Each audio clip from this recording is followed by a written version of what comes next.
Grabe guys, meron tayong nakita ditong bagong Samurai 155 Glossy Gray. Napakaangas ng kulay guys, napakalinis. So sa mga gusto dyan ng minimalist color, well, I think this motorcycle is para sa inyo. So yan, meron siyang decals dito sa side, Samurai. Tapos banda dito, nandito yung kanyang emblem na Samurai 155i. At ang gustuhan ko dito, meron din siyang napaka-generous seat cushion, leather type brown.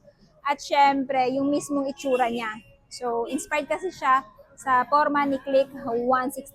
Napakaangas, pati yung kanyang LED light. Tapos, yung kinaganda dito guys, combi braking system na din siya.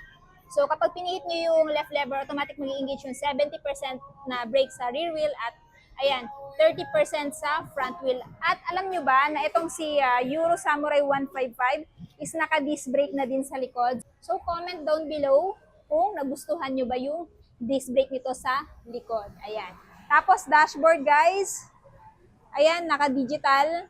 Meron din siyang dalawang front pocket.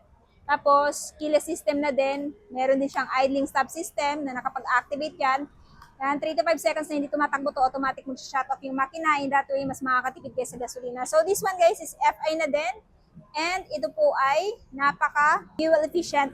At ang isa pa sa nagustuhan ko dito guys, water cooled na din or liquid cooled. So sa long ride, hindi na po basta-basta mag-overheat tong si Samurai 155. Ayan. Comment down below guys kung nagustuhan nyo ba yung bagong Samurai ngayon.